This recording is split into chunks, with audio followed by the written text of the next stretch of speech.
আজকে তো দেশনেত্রী বেগম খালেদা জিয়া দুনিয়ার থেকে চলে গেল। তুমি জনাব তারেক রহমানকে জিজ্ঞেস করো, তারেক রহমানের কর্মীর তো কোনো অভাব নেই, চেয়ারের অভাব নেই, টাকা পয়সার অভাব নেই, কিন্তু তারেক রহমানকে জিগাও যে তার দুনিয়াটা তার কাছে এখন অন্ধকার হয়ে গেছে। চতুর্দিকে শুধু বিষণ্ণতা, শুধু বিষণ্ণতা, বিষণ্ণতা। কেন? মা নাই, মা নাই, মা নাই, মা নাই।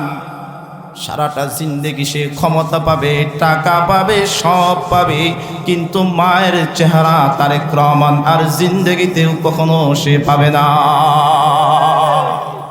বিসমিল্লাহির রহমানির রহিম।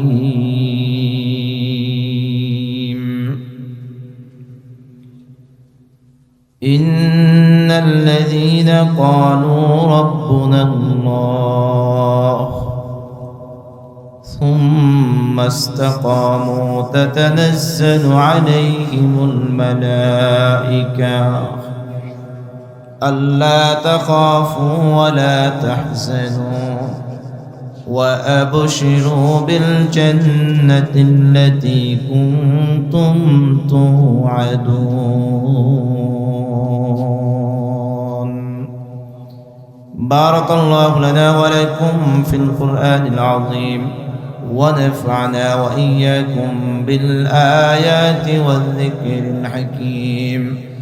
صدق الله مولانا العظيم وصدق رسوله النبي الكريم ونحن على ذلك من الشاهدين والشاكرين والحمد لله رب العالمين.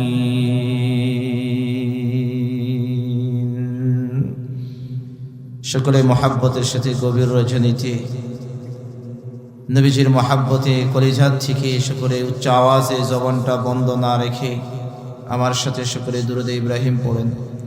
আল্লাহুম্মা সাল্লি আলা মুহাম্মাদিন ওয়া আলা আলি মুহাম্মাদ কামা সাল্লাইতা আলা ইব্রাহিম ওয়া আলা আলি ইব্রাহিম ইন্নাকা হামিদুম মাজিদ।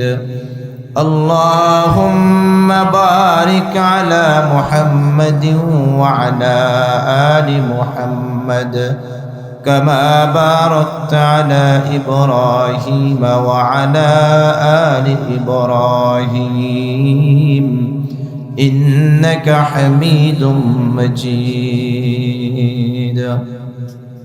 سبحانك لا علم لنا إلا ما علمتنا إنك أنت العليم الحكيم.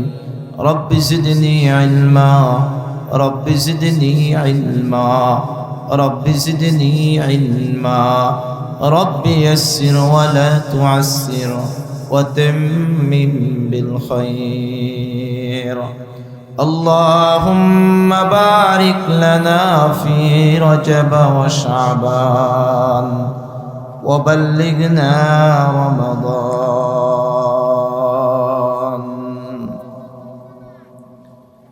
আলহামদুলিল্লাহ। বৃহত্তর জয়দেবপুর বাজার সকল লেবারদের উদ্যোগে আয়োজিত আজকের এই সপ্তম বার্ষিক ওয়াজ ও দোয়ার মাহফিলের সম্মানিত প্রধান অতিথি আলহাজ আব্দুল হান্নান মিয়া হান্নু সাহেব উপস্থিত আছেন। আজকের মাহফিলের সম্মানিত উদ্বোধক জনাব মোহাম্মদ রায়হান আল মাহমুদ রানা সাহেব, উপস্থিত অন্যান্য মেহমান, মুআজ্জিজ মুকাররম উলামায়ে হযরত, মুরব্বিয়ানে আইজাম, প্রিয় আজিজ তলাবা, কলিজার টুকরা যুবক ভাইয়েরা, পর্দার আড়ালে আমার শ্রদ্ধেয় মা ও বোনেরা, অসংখ্য শুকর ও সুজুদ সেই মহান মালিকের কুদরতি দরবারে যিনি অত্যন্ত দয়া করে মায়া করে আজকের এই প্রচণ্ড শীতকে উপেক্ষা করে, বৈরী আবহাওয়াকে উপেক্ষা করে কোরআন হাদিসের মহাব্বতে গভীর রজনী পর্যন্ত যে মহান মালিক আপনাকে আমাকে বেহেশতের বাগানে আসার বসার তৌফিক দান করেছেন, সেজন্য সেই মহান মালিকের কুদরতি দরবারে জবানটা খুলে কালিমাতুশ শুকরিয়া আদায় করি, বলি আলহামদুলিল্লাহ। মুহতারাম হাজরিন, শীতের রাত, বেশি কষ্ট আপনাদেরকে দেওয়াটা ঠিক হবে না। আমি মনে প্রাণে চাচ্ছিলাম 12টার ভিতরেই দোয়া সহকারে শেষ করে দিতে। সেজন্য আমি স্টেজে আসছি এখন থেকে প্রায় আরো 1 ঘন্টা আগে, মানে স্টেজে আমি 1 ঘন্টা যাবত অবস্থান করছি। তো সময়ের অনেকটাই সময় চলে যায় সময়ের গতিতে। আজকে দেশের পরিস্থিতিতে, দেশের এই ক্রান্তি লগ্নে যারা দেশকে ভালোবাসে, দেশকে ভালোবাসা ঈমানের একটা অঙ্গ, যারা দেশকে ভালোবাসে, দেশকে মহাব্বত করে, তাদের কারো দিল ভালো নয়। এই বারাক্রান্ত হৃদয় নিয়েই কোরআন ও হাদিসের আলোকে অল্প কিছুক্ষণ আলোচনা করব। থাকা যাবে তো ইনশাআল্লাহ? কথা বলেন, থাকা যাবে তো ইনশাআল্লাহ? আচ্ছা, থাকবেন না ভাগবেন, একটা পরীক্ষা হয়ে যাক। ডানে বামে যারা দাঁড়িয়ে আছেন, আপনারা কষ্ট করে প্যান্ডেলে বসে যান যুবক ভাইয়েরা, তাহলে সবার দেখা যাবে যে সিটটা কম লাগবে, আরাম লাগবে। দাঁড়িয়ে আছেন, কষ্ট হচ্ছে, বাতাস আসতেছে, মাঝখানে বসে যায় যুবক ভাইয়েরা। কেউ আবার ভাইগেন না, কেউ ভাইগেন না। যারা ভাগবে বোঝা যাবে যে ইমানের ঘাটতি আছে। এখনও বাজারে মাইকের আওয়াজ হচ্ছে। আমি আমার ব্যবসায়ী ভাইদেরকে অনুরোধ করব, ভাই সারাটা দিন এবং আজকে এই পর্যন্ত আপনি অনেক কেনা বেচা করেছেন, যদি সুযোগ হয় দিলটা যদি একটু টানে যে বাসায় যাওয়ার আগে আজকের এই আয়োজনে যদি আসতে পারেন, আশা করা যায় এতটুকু আশা বসা এবং দোয়ার উসিলাও হতে পারে আল্লাহ তাআলা আপনার জন্য নাজাতের ফয়সালা করে দিবেন। সেজন্য আমি ব্যবসায়ী ভাইদের প্রতি আহ্বান জানাবো যে আমরা যারা বাজারে এখনো অবস্থান করছি, অযথা রাস্তাঘাটে দাঁড়িয়ে আছি, চা পান করতেছি, ডিম খাইতেছি, ঘুরতেছি, আছে না নাই? বিভিন্ন রকম বিভিন্নজন বিভিন্ন কাজ করতেছে। আপনাদের প্রতি উদারত আহ্বান জানাচ্ছি, আপনারা চলে আসেন। মাইকের আওয়াজ, ঘরে বসে দোকানে বসে ওয়াজ শোনা আর প্যান্ডেলে এসে ওয়াজ শোনা, পার্থক্য আছে না নাই? আর একটু জোরে কোন, আছে না নাই? আছে, বহু পার্থক্য। তো সেজন্যে আল্লাহ তাআলা আর কাছে দোয়া করি, আল্লাহ তাআলা আজকের এই মাহফিলকে কবুল করে নেন। সকলে বলেন আমিন। আমরা যারা এই শীতকে উপেক্ষা করে কোরআনের মাহফিলে আসছি, আল্লাহর মহাব্বতে আসছি, আল্লাহ তাআলা আজকের আয়োজক, শ্রোতা, বক্তা যারা আছে, আল্লাহ তাআলা সকলকেই জান্নাতের মেহমান হিসেবে কবুল করে দেন। সকলে বলেন আমিন। আর জোরে বলেন আমিন। মুহতারাম হাজরিন, আসেন, কথা লম্বা নয়, আমি আগেই বলেছি খুব শর্ট টাইমে আপনাদেরকে ছেড়ে দিব, কারণ আগামীকাল আপনাদের কর্মব্যস্ততা আছে, ব্যবসা বাণিজ্য আছে। কষ্ট দিব না, শীতের রাত। আবার আগামীকাল সারা দেশের সাধারণ ছুটি। আমাদের দেশনেত্রী বেগম খালেদা জিয়ার জানাজা বাদ জোহর, এবং অনেক ভাইয়েরা আছে, আমরা সেখানে উপস্থিত হব, জানাজায় শরীক হব। তো সেজন্য অনেক ব্যস্ততা আমাদের আছে। আমি দোয়া করি আল্লাহ তাআলা বেগম খালেদা জিয়ার কবরটাকে জান্নাতের বাগান বানায় দেন। আমিনটা জোরসে হলো না, জোরে বলেন আমিন। কিছু কথা সামনে আসবে, আমি সেখানেই বলবো। সে লক্ষ্যে আমি আপনাদের সামনে সূরা হামিম সিজদার 26 নম্বর 24 নম্বর পারা একখানা আয়াতে কারিমা তিলাওয়াত করেছি। যে আয়াতে কারিমায় আল্লাহ তাআলা আমাদেরকে পুরা জিন্দেগি পরিচালনা করার কিছু মেসেজ আমাদেরকে দিয়েছেন। শুরুতে আসেন এই কোরআনে কারীমের তরজমাটুকু আগে জানি, তারপরে প্রাসঙ্গিক কিছু আলোচনা করব ইনশাআল্লাহ। আল্লাহ বলেন, ইন্নাল্লাযীনা ক্বালু রাব্বুনাল্লাহ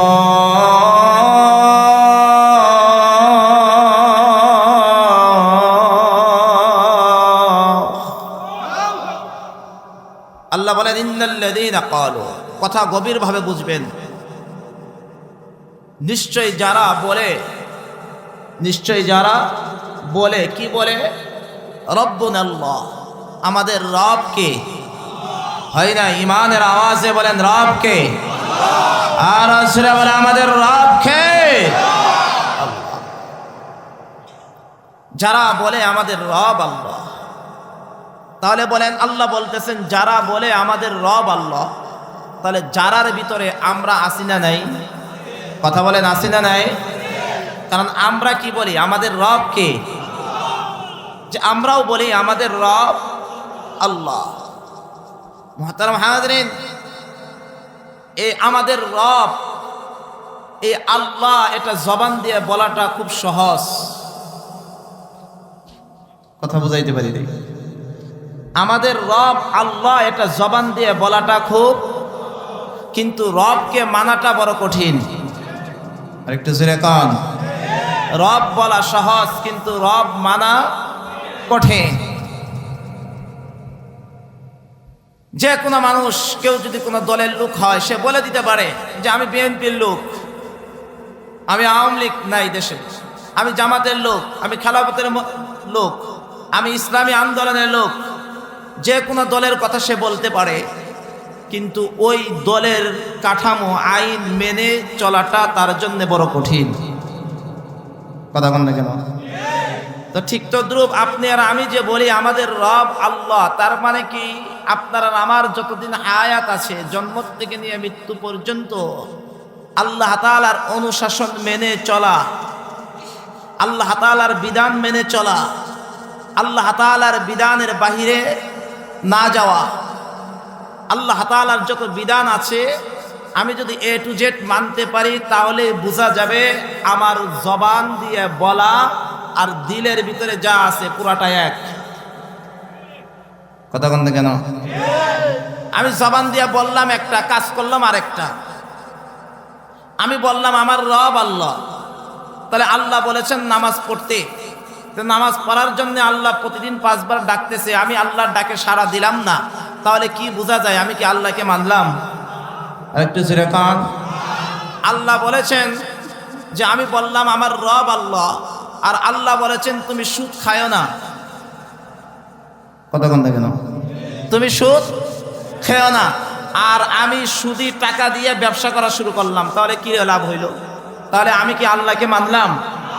এখানে জয়দেবপুর বাজারে যতগুলা দোকান আছে, হাজার হাজার দোকান আছে, খোঁজ নিয়ে দেখেন সিংহভাগ ব্যবসায়ী সুদের ব্যবসা, সুদের টাকা দিয়ে ব্যবসা করতেছে। আর একটু সিংহভাগ ব্যবসায়ী যায় দেখেন সুদের টাকা দিয়ে ব্যবসা করতেছে। এই ব্যবসার বরকত থাকবে কোথা থেকে?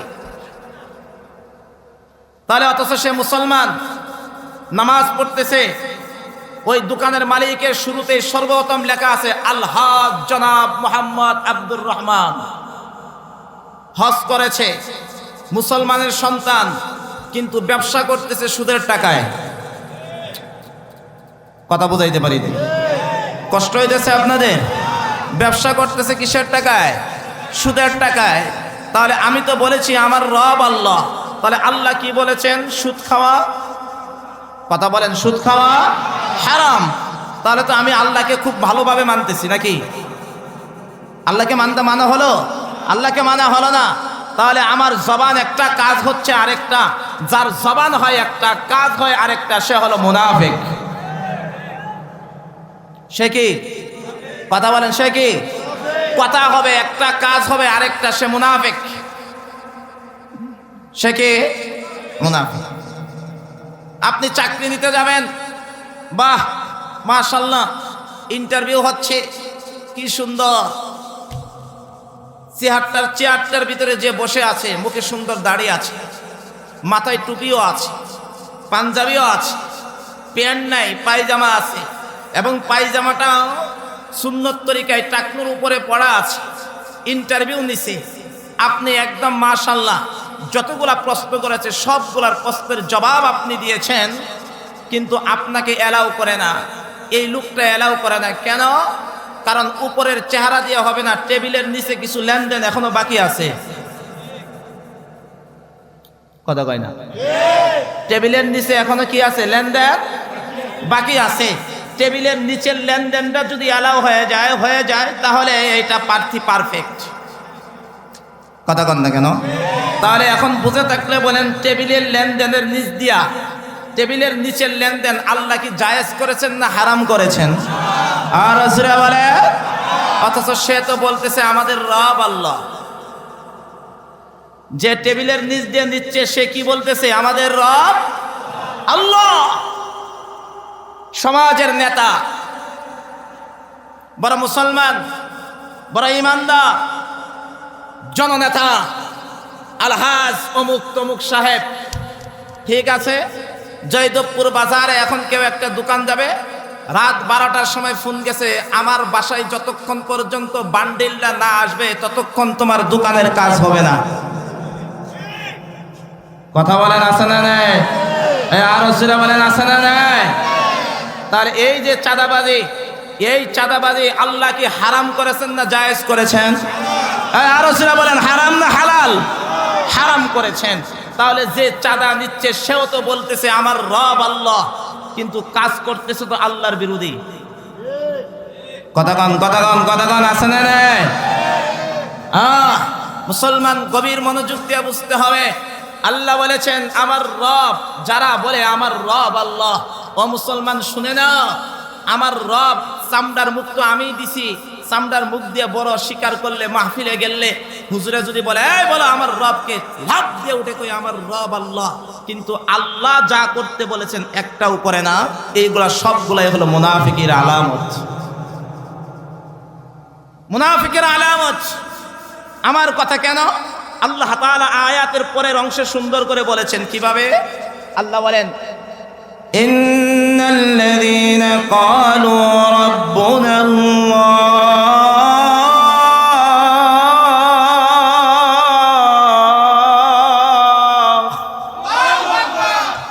আল্লাহ বলেন নিশ্চয়ই যারা বলে আমাদের রব আল্লাহ, তুমি যদি বলে থাকো আমার রব আল্লাহ, আল্লাহ বলেন তাহলে এখন তোমার একটা কাজ বাকি আছে, এই কাজটা তোমার জিন্দেগিতে করতেই হবে। কি কাজ? সুম্মাস্তাকামু। আল্লাহ বলেন তুমি এই জিনিসটার উপরে, তোমার এই বলাটার উপরে তুমি অটল রাখবা, তোমার অটল থাকতে হবে আজীবন, তোমার মৃত্যু পর্যন্ত অটল থাকতে হবে। অর্থাৎ তোমার যতই কষ্ট হোক না কেন, আল্লাহ তাআলার যত বিধিবিধান আছে ও বান্দা তোমার মেনে মেনে চলতে হবে। যদি চলতে পারো তাহলে বোঝা যাবে তুমি জবান দিয়ে যা স্বীকৃতি দিয়েছ, কাজে যদি বাস্তবায়ন করে দেখাইতে পারো তাহলে বোঝা যাবে তুমি খাঁটি ঈমানদার, তাহলে বোঝা যাবে খাঁটি ঈমানদার। ভাই আমার রব আল্লাহ, এটা স্বীকৃতি দেওয়া এবং এর উপরে অটল থাকা, এটা পরিপূর্ণ ঈমানদারের পরিচয়। ঈমান টিকায় রাখার জন্য অনেক কষ্ট করতে হয়। কথা বল না কেন? ঈমান টিকায় রাখার জন্য কি করতে হয়? অনেক কষ্ট করতে হয়। আপনার কাছে অনেক ঝড় ঝাপটা আসবে, অনেক অনেক অনেক অনেক ঝড় ঝাপটা আসবে। পুরা পৃথিবী একদিকে আর আপনার ঈমান, আপনার আল্লাহর রাসূল আরেকদিকে। কথা বল না কেন? পুরা পৃথিবী একদিকে আর আল্লাহর রাসূল আরেকদিকে। কারণ আপনি আল্লাহ রাসূলের পক্ষে থাকবেন। তাহলে দুই একটা ঘটনা শুনেন, আমি বেশিক্ষণ লম্বা করব না, আগেই তো বলেছি। আরে ভাই হেদায়েতের জন্য বেশি কথার বলার দরকার হয় না, অল্প কথাই বান্দার হেদায়েতের জন্য যথেষ্ট হয়ে যায়। আল্লাহর নবীর প্রিয় সাহাবী হযরত সাদ ইবনে আবি ওয়াক্কাস, নাম কি বলেছি? কথা বলেন, হযরত সাদ ইবনে আবি ওয়াক্কাস রাদিয়াল্লাহু তাআলা আনহু। ইসলামের প্রাথমিক জমানায় যারা মুসলমান হয়েছে তাদের সেই ধারাবাহিকতায় 7 নাম্বার হলো হযরত সাদ ইবনে আবি ওয়াক্কাস, অর্থাৎ ইসলামের প্রথম সারির মুসলমান। ইসলামের প্রথম সারির মুসলমান সর্বপ্রথম তো আম্মাজান খাদিজা, হযরত আলী, এরা ইসলাম ধর্ম গ্রহণ করার ওই 1 2 3 সিরিয়াল করে করে 7 নম্বর হলো হযরত সাদ ইবনে আবি ওয়াক্কাস। হযরত সাদ ইবনে আবি ওয়াক্কাস রাদিয়াল্লাহু তাআলা যখন ইসলাম ধর্ম গ্রহণ করে তখন তার আম্মা ছিল কাফের। তার আম্মা কি? কথা বলেন, আম্মা কি? ইসলাম ধর্ম গ্রহণ করে। বুঝে থাকলে বলবেন কথা, মা কাফের। মাকে সম্মান করার আদেশ কে দিয়েছেন? আরেকটু জোরে কর, আর জোরে বলেন। মুসলমান ভাইরা আমার, আল্লাহ রাব্বুল আলামিন বলেন, হে বান্দা তুমি শুনে নাও, ওয়াকাদা রাব্বুকা আল্লা তা'বুদু ইল্লা ইয়্যাহ ওয়া বিল ওয়ালিদাইনি ইহসানা আল্লাহ বলেন, ও বান্দা, দুনিয়াতে যখন তোমার আমার ইবাদত করা যখন তোমার জন্য শেষ হয়ে যাবে, তখনই তুমি তোমার আব্বা আম্মার বড় খেদমত করবা, মা বাবার সেবা যত্ন করবা, আম্মাকে ভালোবাসবে, আব্বাকে ভালোবাসবে। কারণ পৃথিবীতে যত নিয়ামত আল্লাহ তাআলা আপনাকে আমাকে দিয়েছে, একটা সন্তানের জন্য সবচাইতে বড় নিয়ামত, সবচাইতে শান্তির নিয়ামত হলো মা বাবা।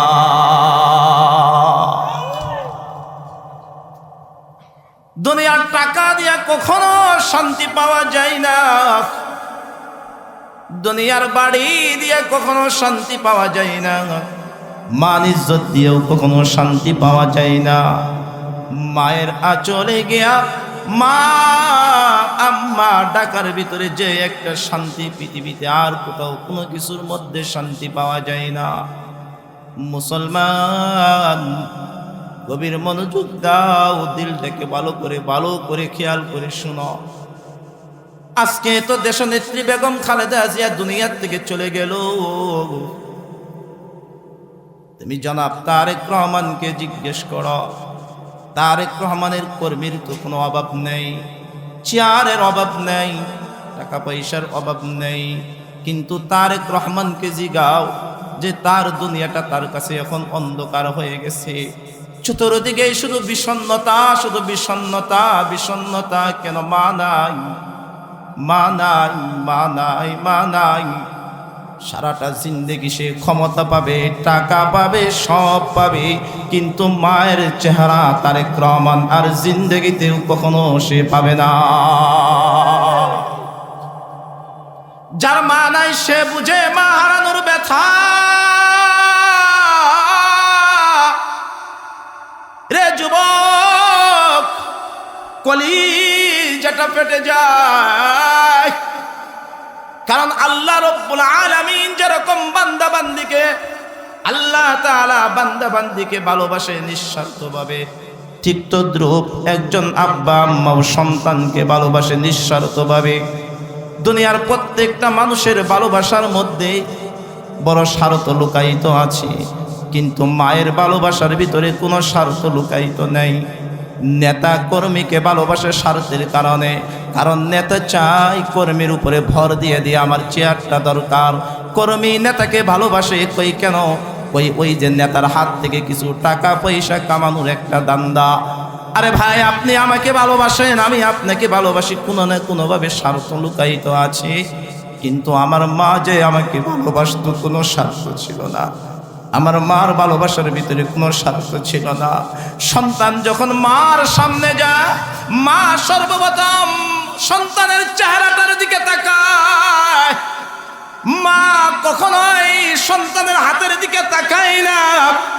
আরে আমার সন্তানটা আমার জন্য কি নিয়ে আসছে, কখনোই কোনোদিন কোনো মা আজ পর্যন্ত দেখে নাই, কোনো বাবাও দেখে নাই।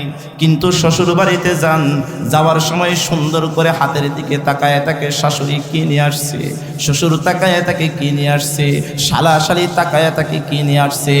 বাজারের ব্যাগটা যদি ভালো হয়, আপ্যায়নটাও ভালো হয়। আরেকটু জোরে কান।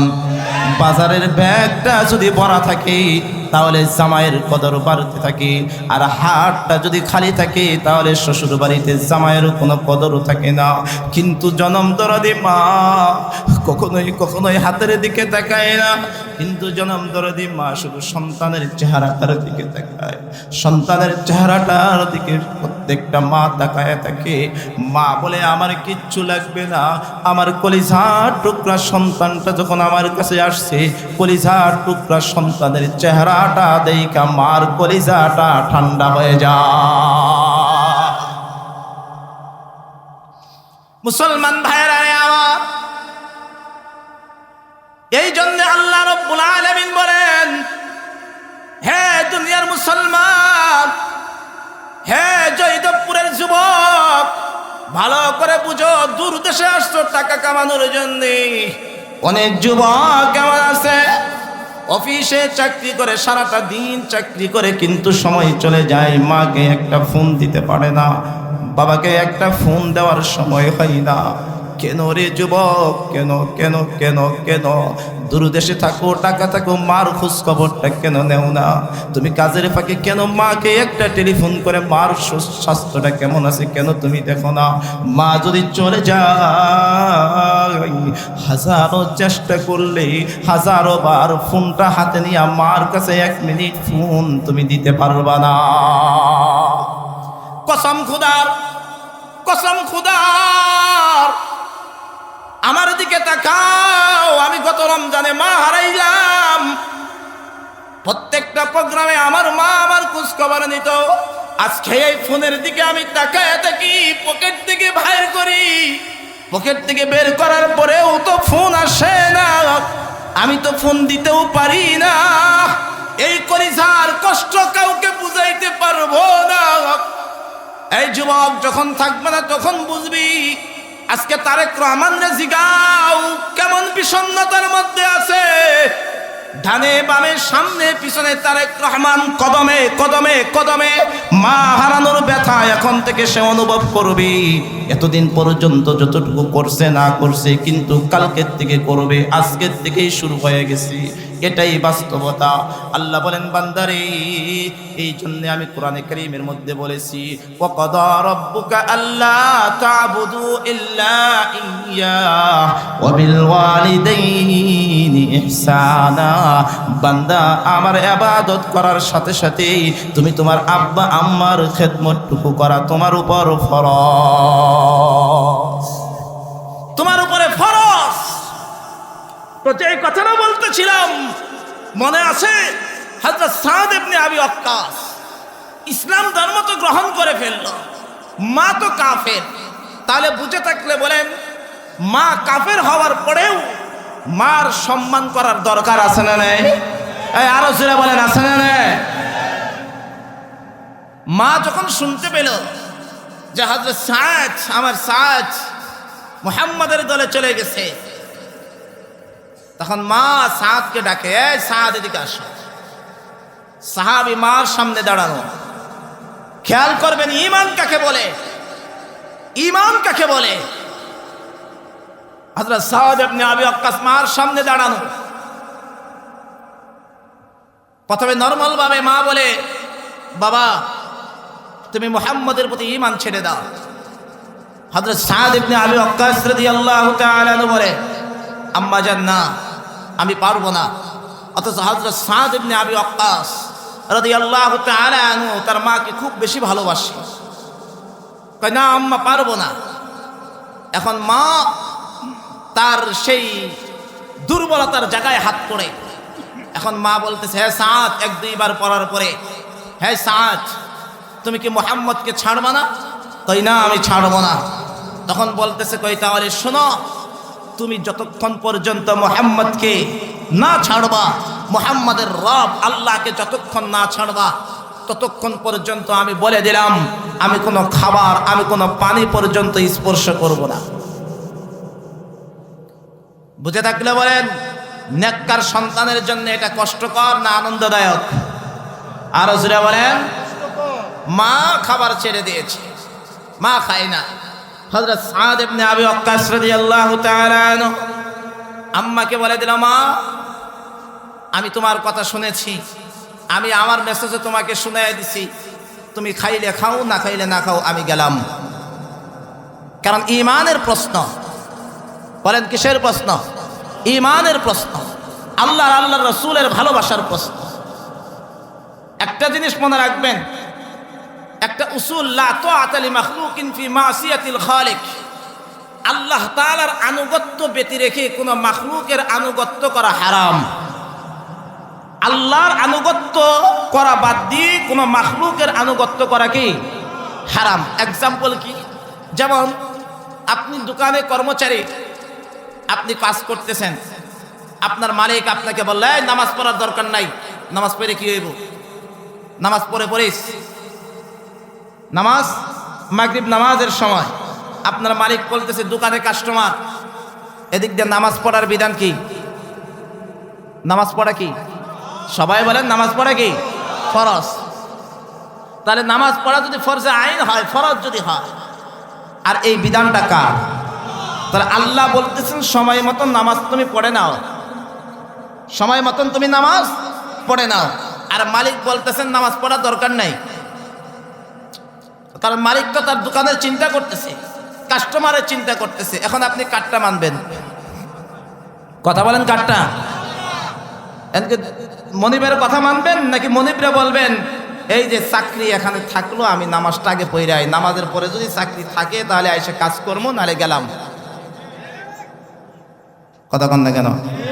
কিন্তু এই কথা তো এখন তো ঠিক ঠিক করতেছেন, কিন্তু ওই সময় তো আপনার তো চলে, কিন্তু বাবা না হইলে, আরেকটু জোরে কন, বাবা না হইলে চলে না। সমাজ কোথায় গিয়েছে? সমাজের আজকে অধপতন। তো এখন ভালো ছেলে একটা জিন্দেগিতে কখনো বাবা টাবা খায় নাই, ওই কোন রকম ভাবে বন্ধুর পাল্লাত পইরা তো কই দোস্ত একটু টান দে, কই দোস্ত একটু টান দে, হাতে দিয়ে দিল। এখন যেই দোস্তর কাছে দিল, এই দোস্ত কি বন্ধুর কথা শুনবে না আল্লাহর কথা শুনবে? আল্লাহর কথা শুনতে হবে, কারণ আল্লাহ এই সকল নেশা জাতীয় বস্তু খাওয়া কি করেছেন? আর আজরা বলেন, আর আজরা বলেন, কি করেছেন? হারাম করেছেন। ও ভাই, ওয়াজ মাহফিল কোরআন ও হাদিস কেন দরকার? হাজার বাবা খুরদের পিছনে পুলিশ লাগায় ওদেরকে বাবা ছাড়াইতে পারবেন না। যতক্ষণ পর্যন্ত একটা বাবা খুরের দিলের ভিতরে আল্লাহর ভয় না ঢুকাইবেন, জাহান্নামের ভয় না ঢুকাইবেন, তখন ওই পুলিশের লাঠি দিয়া বাবা ছাড়াইতে পারবেন না। কথা কন না কেন? আরে চুজরে কা পুলিশের লাঠি খায় যদি বাবা ছাড়তো, তাহলে জেলখানায় যদি যদি ঢুকে, জেলখানায় ঢুকার সময় হের যদি কোয়ালিটি থাকে 50%, জেলখানার থেকে বের হওয়ার পরে হের কোয়ালিটি হয় 70%। কথা কন না কেন? কারণ জেলখানায় ঢুকার আগ পর্যন্ত হের একটা ভয় আসছিল, না জানি জেলখানায় ঢুকার পরে কি হয়, অনেক ভয়। কিন্তু যে মাত্র জেলখানায় ঢুকে যায়, যাওয়ার পরে তো দেখে মাশাআল্লাহ কিছুই তো নাই, কয়দিন আটকে টাটকে থাকি, তারপরে মা বাপ তো আমার জামিন করায় নিয়ে যায়। আর আমাদেরকে জামিন করানোর জন্য কিছু অসাধু উকিল তো বসেই থাকে, টাকার ধান্দায় আমার অন্যায় কাজকে জায়েজ বানায় দেয়। কথা বলেন, কথা বলেন, আছে না না? তো এখনো চিন্তা করে সমস্যা কি? 50% থাকার দরকার কি? আরেকটু গ্রেড বাড়ায় দেয়। কথা কন না কেন? গ্রেড আরেকটু বাড়ায় দেয়। আল্লাহ হেফাজত করেন, আমিন বলবেন না? তো যাই হোক, তো যে কথাটা বলতেছিলাম, আল্লাহর কোনো বিধান বাদ দিয়ে কোনো বান্দার কথা মানা যাবে না। তো হযরত সাদ ইবনে আবি ওয়াক্কাস রাদিয়াল্লাহু তাআলা আনহু আম্মাকে জানায় দিলেন, মা গো, আমিও আমার মেসেজ দিয়েছি, তুমিও তোমার মেসেজ আমাকে দিয়েছো, ঠিক আছে। তো হযরত সাদ ইবনে আবি ওয়াক্কাস চিন্তা করতেছে, চলে যায়। কই কেন? ওই যাওয়ার পরে দেখবো নি মা না খায় আর কয়দিন থাকবে। কথা বল না কেন? কারণ একজন মানুষ না খায় আর কতক্ষণ থাকবে? খাবে বাধ্য হইয়া। আমার ইমান তো আমি ছাড়বই না। মুসলমান ভাইরা আমার কিতাবের মধ্যে লেখে, একদিন চলে যায়, 2 দিন চলে যায়, হযরত সাদ ইবনে আবি ওয়াক্কাসের মা কোনো খাবার খায় না, পানীয় পর্যন্ত স্পর্শ করে না। 3য় দিন হযরত সাদ ইবনে আবি ওয়াক্কাসের দিলের ভিতরে একটু ধাক্কা লাগছে। হাজারো করে ছেলে আম্মাকে তো বড় মোহাব্বত করে ভালোবাসে, মার কাছে এসে সুন্দর করে সালাম দেয়, আসসালামু আলাইকা ইয়া উম্মি, আম্মা জান আপনি কি খাবার খাবেন না? 2 দিন হয়ে গেল আপনার চেহারাটা ফ্যাকাশে হয়ে গেছে। সাদ ইবনে আবি ওয়াক্কাসের মা তখন বলে, কই না না, আমি না তোমাকে জানায় দিছি যে তুমি যতক্ষণ পর্যন্ত ইসলাম ছাড়বা না, ঈমান ছাড়বা না, আল্লাহ এবং আল্লাহর রাসূলকে ছাড়বা না, ততক্ষণ পর্যন্ত আমি কোনো কিছু স্পর্শ করব না। তুমি কি শোনো নাই? মরে যাব কিন্তু তথাপি খাবার আমি স্পর্শ করব না। মুসলমান ভাইরা রে আমার কলিজার টুকরা যুবক হযরত সাদ ইবনে আবি ওয়াক্কাস এবার মাকে ডেকে বলে, ওগো আম্মা জান, তাহলে আপনিও আমার কথা সুন্দর করে শুনে নেন। আপনি জীবন দিয়ে দিতে পারেন, কোনো সমস্যা নেই, কিন্তু মা আপনি শুনে নেন, আপনি চাই খানা খান আর চাই না খান, তথাপি আমি এক আল্লাহর প্রতি ঈমান কখনো ছাড়তে পারবো না। আল্লাহু আকবার, আল্লাহু আকবার। এর নাম হইল ঈমান। ঈমানটা টিকায় রাখার জন্য মুসলমান অনেক পরীক্ষা আসে, অনেক পরীক্ষা আসে, পরীক্ষা দিয়ে দিয়ে দিয়ে দিয়ে দিয়ে দিয়ে সামনের দিকে যেতে হবে। এমনি কি মনে করেন এই যে আপনারা বসে আছেন ঈমানটার জন্য আপনারাও পরীক্ষা দিচ্ছেন? সাইড দিয়ে ঠান্ডা কনকনে বাতাস আসতেছে, দুনো সাইড দিয়ে ঠান্ডা কনকনে বাতাস আসতেছে, শয়তান গুতাইতেছে, কই উইটা যা উইটা যা উইটা যা, লেপের তলে যা, কম্বলের নিচে যা, বাড়িতে সুন্দর বউটা তোর জন্য বয়ে রইছে, তোর না অমুক কাজ সুন্দর করে আপনাদেরকেও ঘুষাইতেছে, কিন্তু ঈমানটা টিকায় রাখছেন যে না না, শীত বুঝি না, কোনো কিচ্ছু বুঝি না, বউ বুঝি না, দুনিয়াদারি বুঝি না, দোকানদারি বুঝি না, এক আল্লাহর কথা শুনতে আসছি, যতই কষ্ট হোক না কেন আমি আল্লাহর এই মজলিসকে ত্যাগ করে কখনোই যাব না। এটা হলো ঈমান। ঈমানে কদমে কদমে দুনিয়াতে যতক্ষণ আছেন কদমে কদমে কদমে কদমে আপনার পরীক্ষা দিতে হবে। খালি জবান দিয়ে বললাম ইন্নাল্লাযীনা ক্বালু রাব্বুনা আল্লাহ, আমার রব আল্লাহ। আল্লাহ বলেন তুমি যে আমাকে বলেছো, তুমি যে আমাকে স্বীকার করেছো, এখন তোমার কদমে কদমে পরীক্ষা দেওয়ার ক্ষেত্রে এই রব বলার উপরে তোমার ইস্তেকামত থাকতে হবে, স্থির থাকতে হবে। কোনোভাবেই এর থেকে তোমার পদস্খলন ঘটানো যাবে না, কোনোভাবেই না। অনেক বড় কঠিন মাসালা। আপনাদের কষ্ট হইতেছে? চলবো কতক্ষণ ভাই বলেন, বলেন সবাই বলেন না, চলবে কতক্ষণ? আপনাদের যত তাড়াতাড়ি কষ্ট তত তাড়াতাড়ি আমার সুবিধা, কারণ আমার প্রতিদিন গাড়ি চলে, আমি ছেড়ে দিব। আমি আগেই বলেছি 12টার ভিতরে শেষ করে দিতাম, এখনো 12টা বাজার 10 মিনিট বাকি আছে, একটু সবুর করেন, আমি শেষ করে দিব, কষ্ট দিব না। কষ্ট দিয়ে ওয়াজ মাহফিল, দিনের আওয়াজ শোনানো যায় না। ফেরাউন নাম শুনছেন না ভাই? বলেন না, নাম শুনছেন কি না? আচ্ছা, ফেরাউন। এই ফেরাউনের স্ত্রীর নাম হলো আসিয়া। ফেরাউনের স্ত্রীর নাম কি?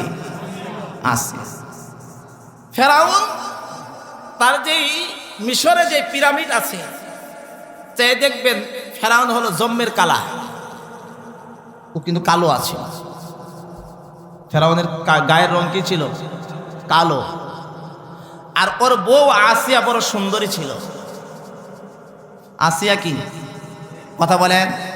সুন্দরী। তো আসিয়া, ফেরাউন কিন্তু আসিয়ার ভক্ত ছিল, বউর খুব ভক্ত ছিল, ভালোবাসত, মহাব্বত করত। কারণ দেখবেন বাহিরে যে যত বড়ই নেতা হোক না কেন, ঘরে গিয়ে কিন্তু কোনো নেতাগিরি খাটে, কথা কন না কেন, ঘরে গিয়ে নেতাগিরি খাটে না। কত নেতা আছে ঘরের ভিতরে ডুইকে নিজের ভাত নিজে বাইরে খাইতে হয়, কথা কন না কেন, কথা বলা আছে না? না, কিন্তু ঘর থেকে বের হইলে এই নেতার পায়ের কদমের দাপটে তো সব এলাকা ঠান্ডা হয়ে যায়, কিন্তু ঘরে ভাত বাইরে খাও, ওই দেওয়া আছে টেবিলের উপরে, যাই দেখাও, আছে না? নাই। শুধু নেতা না, বহু পীরসাব, বহু হুজুর আছে, বহু যা আছে, ঘরের ভিতরে গিয়ে কোনো হুজুরগিরিও নাই, পীরগিরিও নাই। আর আপনাদের কথা বাদই দিলাম, কথা কন না কেন, আপনাদের কথা বাদাই দিলাম। তো যাই হোক, তো ঘরের ভিতরে গিয়া সবাই যে কোনোভাবেই দুর্বল। তো যাই হোক, এখন ফেরাউন এমনি কালা বেড়া, আর বউটা পাইছে সুন্দরী চাঁদের মতন, তো বউটারে এমনি একটু বেশি ভালোবাসে। তো ফেরাউনের যত দাপট টাপট হাঙ্গামা হয়, হুল যা আছে সব বাইরে, ঘরে কিছু নাই, ঘরে কিছু ও বুঝতেই দেয় না।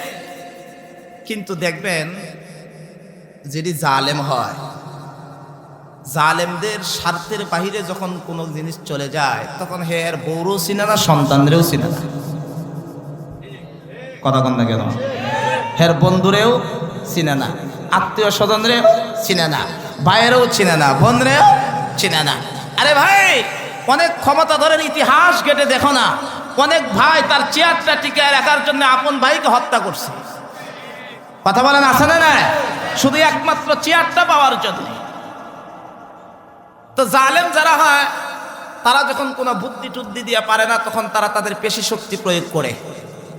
এটাও মনে রাখবেন, এটা আমাদের বাংলাদেশেও বহু হয়েছে, আর আল্লাহ বহু শাস্তি দিছে। কথা কন না কেন? আল্লাহ শাস্তি দিছে কি দেয় নাই? কিন্তু সামনে যারা আসবে এরা যদি পিছনের দিক থেকে শিক্ষা যদি না নেয়, তাহলে অতীতে যাদের যা হয়েছে সামনে তাদের এর চাইতেও আরো বেশি হবে। কথা বলেন ঠিক না বেঠে? কারণ আল্লাহ এক একটা ঘটনা ঘটায় আমাদেরকে শিক্ষা নেওয়ার জন্য। যতদিন আছে শিক্ষা নিয়ে চলো, শিক্ষা নিয়ে চলো। তো ফেরাউন বউয়ের কাছে বড় মুরিদ কিছু কয় না। তো এদিক দিয়ে আল্লাহ তাআলার কি কুদরত, আল্লাহ তাআলা ফেরাউনের দিলের ভিতরে ইমানের আলো জ্বালায় দিচ্ছে। সরি, ফেরাউনের আসিয়ার দিলের ভিতরে, আসিয়ার দিলের ভিতরে আল্লাহ তাআলা ইমানের আলো জ্বালায় দিচ্ছে। আসিয়া গোপনে গোপনে পয়গম্বর মূসার প্রতি ঈমান আনয়ন করে ইসলাম ধর্ম গ্রহণ করে ফেলেছে। সুবহানাল্লাহ বলবেন না? আরো জোরে বলেন, আরো জোরে বলেন। এখন মহিলা মানুষ, ঈমান তো ভালো জিনিস, সত্য জিনিস। দেখবেন আপনি যতই চেষ্টা করেন না কেন, সত্য কখনো ভিতরে গোপন রাখা যায়, কারণ ভিতর থেকে গেলে গুতায় গুতায়। আর যদি মাশাআল্লাহ এটা যদি মহিলা হয়, এলাকার একটা নিয়ম আছে, বলে দেওয়া যায়, আপনি যদি চান যে আমার এই কথাটা আমি এলাকার ভিতরে ছড়ামো, কিন্তু ছড়ামো কি বিনা টাকায়, কোনো মাইক খরচ করা ছাড়া, কোনো মানুষ খরচ করা ছাড়া, তাহলে মাশাআল্লাহ পাশের বাড়ির ভাবিকে ডাইকে বলবেন, ভাবি এরকম এরকম হয়েছে, শর্ত হয়েছে, এই কথাটা তুমি কারো কাছে কইও না। কথা কন না কেন? এই কথাটা তুমি কারো কাছে কইও না। তাহলে মাশাআল্লাহ 2 দিন পরে আপনার উদ্দেশ্য হাসিল হয়ে যাবে। এটা হলো বিনা পুঁজিতে। কথা কন না কেন? কোনো কর্মীও লাগবে না, টাকাও লাগবে না, কিচ্ছু লাগবে না, বাস আপনার উদ্দেশ্য হাসিল। খালি কইবেন ভাবি কইও না কিন্তু, তাহলে হইবে। শর্ত এটা লাগাইতে হবে। তো এই জন্যে তো আসিয়া তো মাশাআল্লাহ মহিলা মানুষ, হাজার হলে তো মহিলা, সত্য ঈমান গ্রহণ করছে। ভিতরে আর কতক্ষণ লুকায় রাখা যায়? পেটে খালি আমাদের আঞ্চলিক ভাষায় এটা কখন বের করবে যে আমি ঈমান আনয়ন করছি, এটা খালি পেটের ভিতরে খালি বাড়ুর বুড়ুর করে, বাড়ুর বুড়ুর বুঝেন, বাড়ুর বুড়ুর করে যে এটা কখন বের করবো, কখন বের করবো, এরকম একটা অবস্থা। তো একদিন ফেরাউনের আসিয়ার দাসী ঘরের ভিতরে বৈশা আসিয়ার চিরুনি করে দিচ্ছে, চুল আশ্রয় দিতেছে। এই কথা প্রসঙ্গে আসিয়া চিরুনিটা যখন হাত থেকে পড়ে যায়, তখন আসিয়া বলে কি বিসমিল্লাহ। সুবহানাল্লাহ বলবেন না? আর একটু জোরে কন না। এই বিসমিল্লাহ বলে চিরুনিটা উড়াইছে। এই দাসী শুনছে, কিরে আসিয়া বিসমিল্লাহ বললো কেন? বিসমিল্লাহ তো আমাদের ভাষা না, এটা তো পয়গম্বর মূসার ভাষা। সুবহানাল্লাহ বলে না? এটা কিসের ভাষা? পয়গম্বর মূসার ভাষা, এটা তো আল্লাহর ভাষা। তার মানে আসিয়া তো আমাদের দলে নাই, আসিয়া তো মূসার দলে গেছে। এই দাসী করছে কি, গোপনে গোপনে গিয়ে ফেরাউনের কাছে লাগাই দিছে। কই রাজা মশাই কিতে হইছে? কই আপনি কি এর রাজা হইছেন? আপনি খালি আম করে খালি হাই হু হু হু করেন, আম করে যা করার তাই করেন, কিন্তু আপনার ঘর তো ঠিক নাই। আসিয়া তো আমাদের দলে না, আসিয়া তো ঈমান আনছে। কই কি কর? হ্যাঁ। কই আচ্ছা ঠিক আছে। এখন ফেরাউন প্রথম দিন আসিয়ারে বুঝায়, আসিয়া সোনা পাখি, লক্ষ্মী পাখি, আমার জানডা। কই কি তা কয় কয় এলাও? কই তুমি বলে পয়গম্বর মূসার প্রতি বলে ঈমান আনছো? কই আনছি তো। কই কি হইছে? কই দেখো আমার ইজ্জত কিন্তু থাকবো না, সব শেষ হয়ে যাবে। কই কেন? ফেরাউন কয় فقال أنا ربكم الأعلى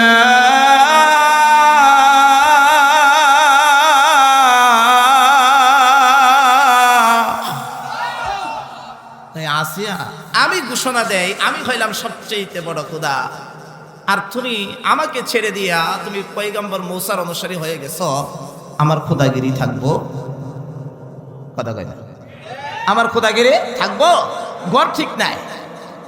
তাই বুঝায়, কই আসিয়া তুমি আমার দলে এসে পড়ো, আমি তোমার যা চাই, তুমি যা চাও তাই দিব, তোমারে সোনা পাখি তোমারে আরো দিব, যা চাও সব।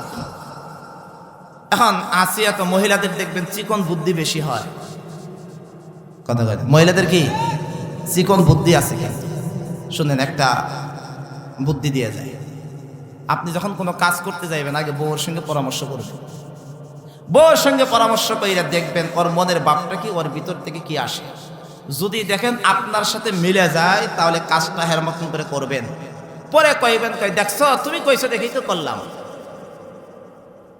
কথা বুঝে নাই?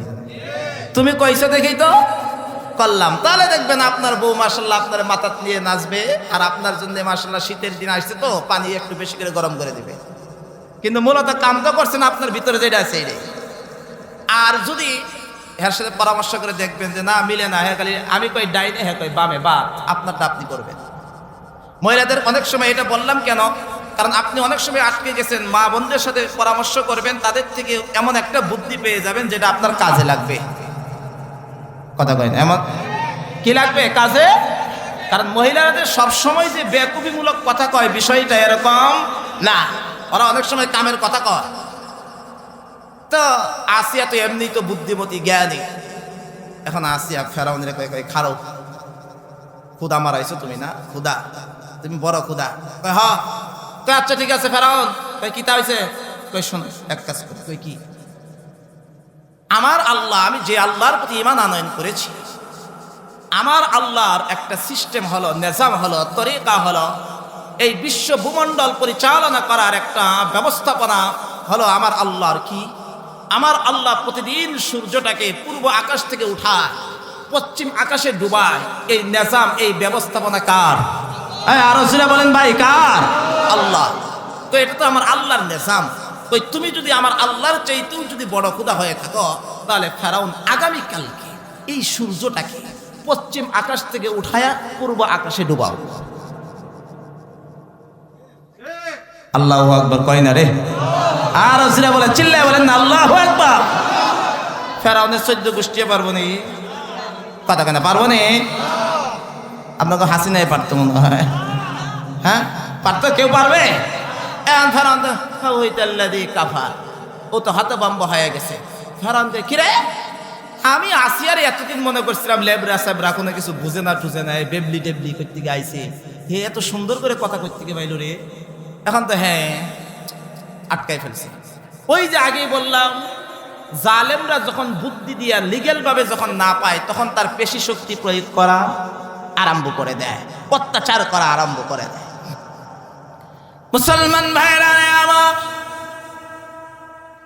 এবার ফেরাউন তার ক্ষমতা টিকায় রাখার জন্যে, ফেরাউন যখন দেখলো আসিয়া অন্য দলে আমাকে আটকায় ফেলছে, এবার ফেরাউন সুন্দর করে তার সৈন্যদলকে ডাক দিয়া বলে, আসিয়াকে গ্রেফতার করো, আসিয়াকে গ্রেফতার করো, আসিয়াকে জেলখানায় বড়, জেলখানায় বড়ে আসিয়ার উপর অত্যাচার করা শুরু করে দেয়। ফেরাউন ওই যে রাতের বেলা আসিয়ার কাছে যায়, আসিয়াকে জিজ্ঞেস করে, আসিয়া সময় আছে, তুমি এখনো ঈমানটা ছেড়ে দাও। আসিয়া ডাক দিয়া বলেন, না রে ফেরাউন, না না, আমি কখনো ঈমান ছাড়ব না। মুসলমান ভাইরা রে আমার, এভাবে একদিন অত্যাচারের মাত্রা বাড়াইতে বাড়াইতে আসিয়াকে জনসম্মুখে বের করে নিয়ে আসা হয়েছে।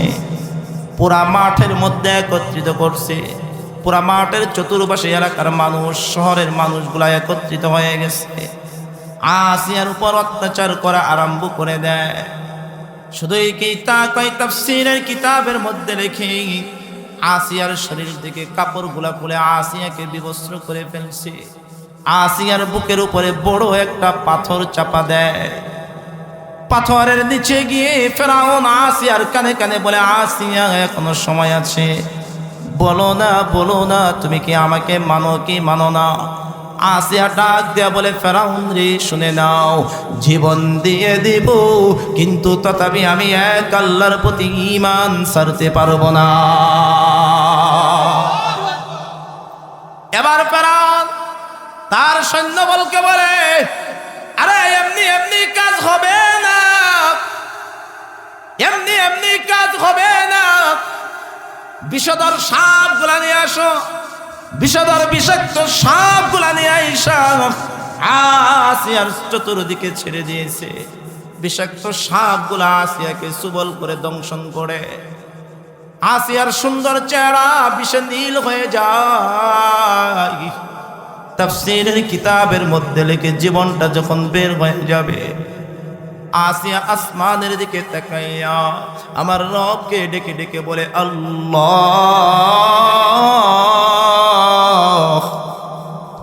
আসমান থেকে আওয়াজ আসে, আসিয়া কি বলো বলো, আমি তোমার ডাকে সাড়া দিলাম। আসিয়া তুমি কি চাও? আসিয়া বলে মালিক আমার একটা দরখাস্ত আছে, মঞ্জুর করবা দি। আসমান থেকে আওয়াজ আসে, আসিয়া চাইতে দেরি হবে কিন্তু দরখাস্ত মঞ্জুর করতে দেরি হবে না, কি চাও? আসিয়া আমার রব আমার আল্লাহকে ডেকে বলে আল্লাহ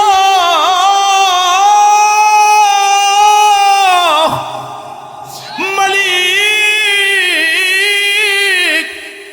তাকায়া দেখো এই যে এলাকার জনগণগুলা আমার চতুর্পাশে কি সুন্দর করে দাঁড়ায় আছে। আল্লাহ আমি তো এই রাজপ্রাসাদের একজন রানী ছিলাম, আমার তো কোনো দলবল সৈন্যের কোনো অভাব ছিল না। হাতের আঙ্গুলের ইশারায় করে করে, হাতের আঙ্গুলের ইশারায় বসতো, হাতের আঙ্গুলের ইশারায় উঠতো, এরকম একটা অবস্থা ছিল। আল্লাহ আজকে তোমার প্রতি ঈমান আনার জন্য আমার এই অবস্থা। আল্লাহ আমার কোনো অবজেকশন নাই, কোনো অভিযোগ নাই, আমি রাজি আছি। আল্লাহ তবে তোমার কাছে একটা দরখাস্ত, আল্লাহ আমি যদি চলে যাই তুমি তো আমাকে একটা জান্নাত দিবা। আল্লাহ রাব্বুল আলামিন আসমান থেকে আওয়াজ দেয়, আসিয়া জান্নাত ওয়াজিব। বলেন আল্লাহু আকবার, আর জোরে বলে আল্লাহু আকবার। আসমান থেকে আওয়াজ আসে, আসিয়া জান্নাত ওয়াজিব। আসিয়া বলে না না মালিক, আমি এমন জান্নাত চাই না, আমি এমন একটা জান্নাত চাই যেই জান্নাতটা আল্লাহ তোমার কাছে থাকবে। রব্বি বিনিলি ইনদাকা বাইতান ফিল জান্নাহ, রব্বি বিনিলি ইনদাকা বাইতান ফিল জান্নাহ।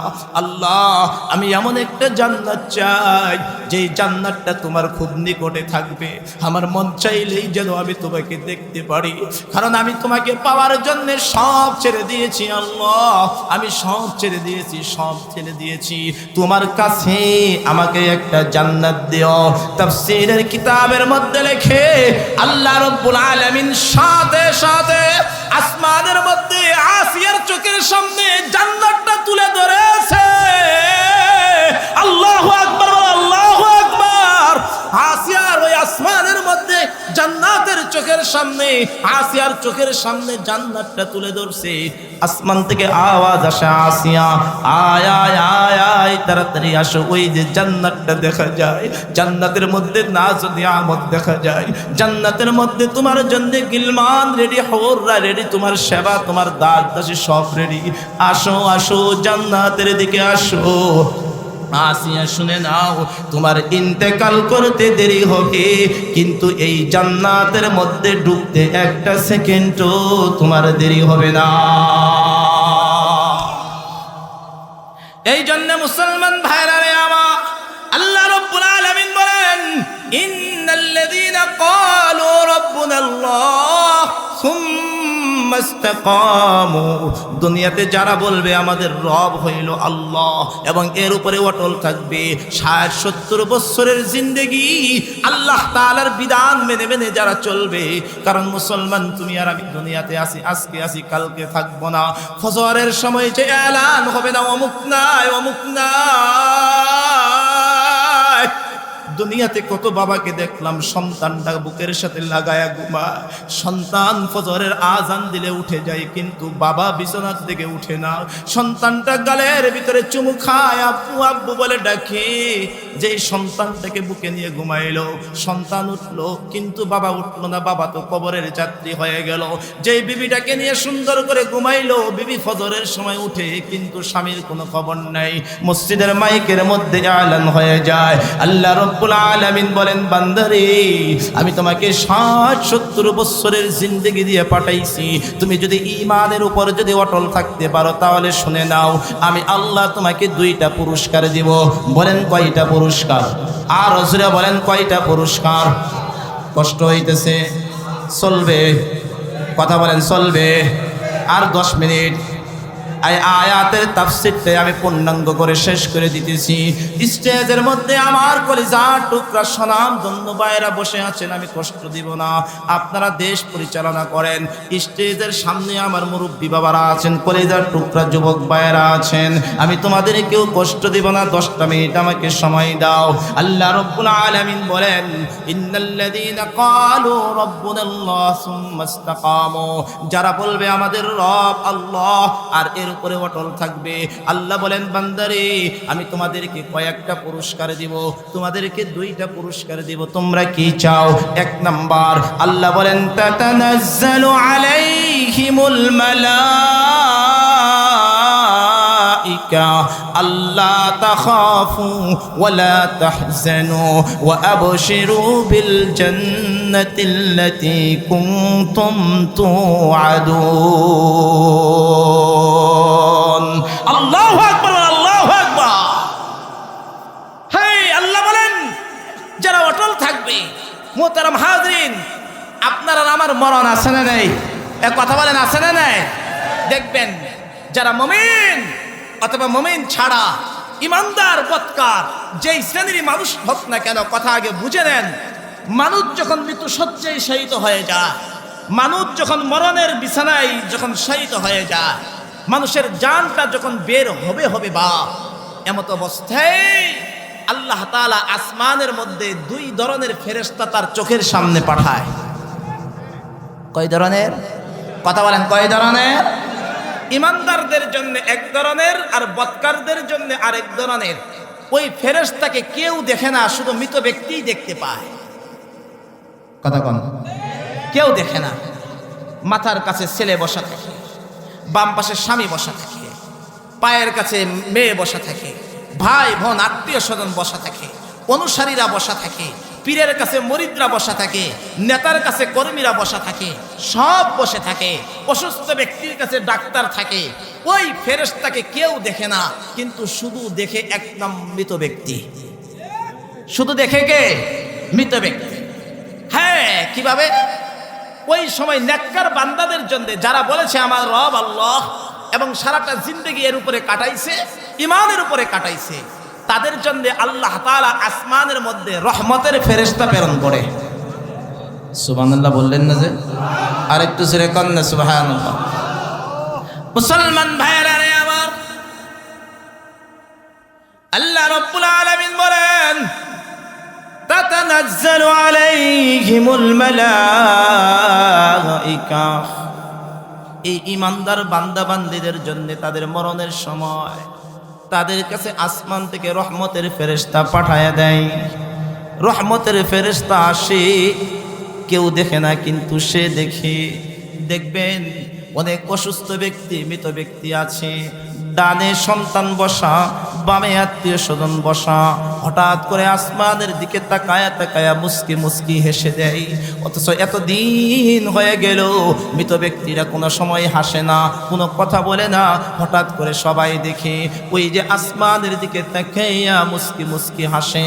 সবাই মনে করে ঘরের ছাদের দিকে তাকাইছে, কই ঘরের চালের দিকে তাকাইছে, কই না না, ঘরের ছাদ ভেদ করে 5 তলা 10 তলা ভেদ করে আল্লাহ তাআলা তার চোখের একটা পাওয়ারটা বাড়ায় দেয়। আসমানের ভিতরে সরাসরি রহমতের ফেরেশতা সে দেখতে পায়। বলো না আল্লাহু আকবার। রহমতের ফেরেশতা সরাসরি শুয়ে শুয়ে দেখি। রহমতের ফেরেশতা তখন তাকে সুসংবাদ দেয়।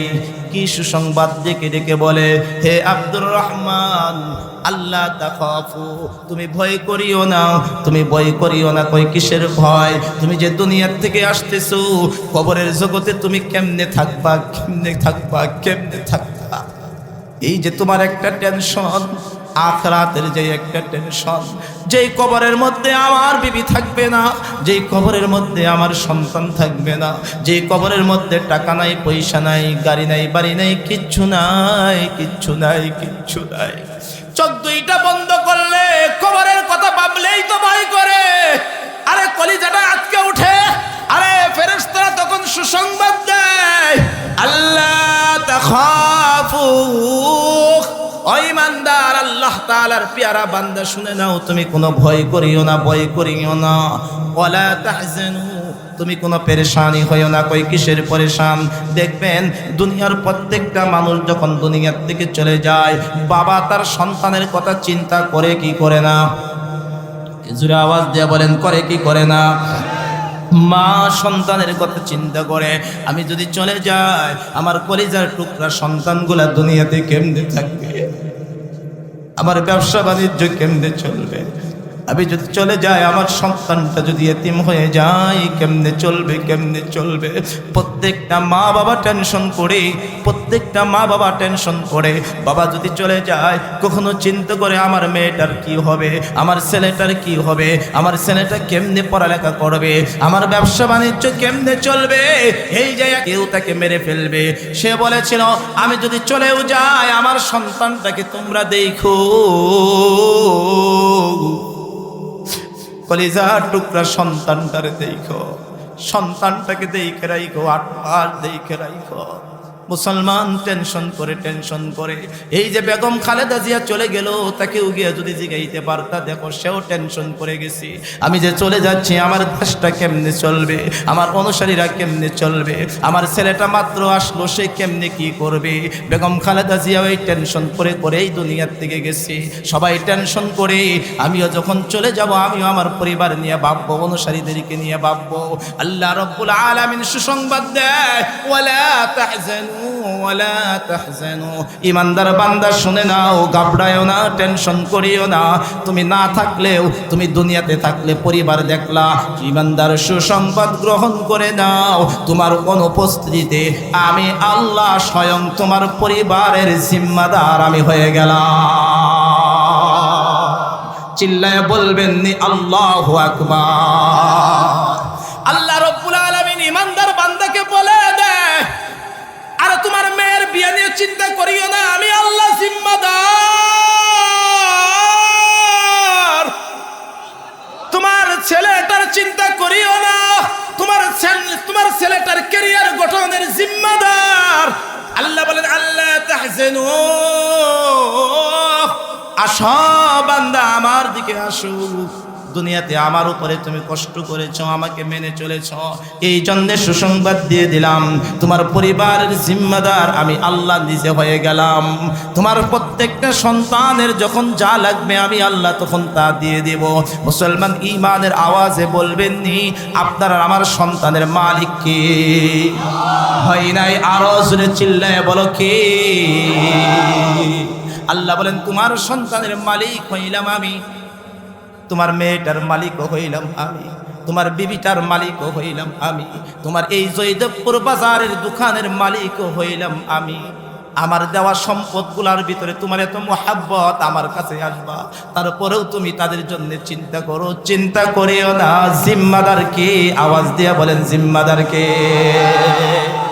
আল্লাহ তাখাফু ওয়ালা তাহজানু,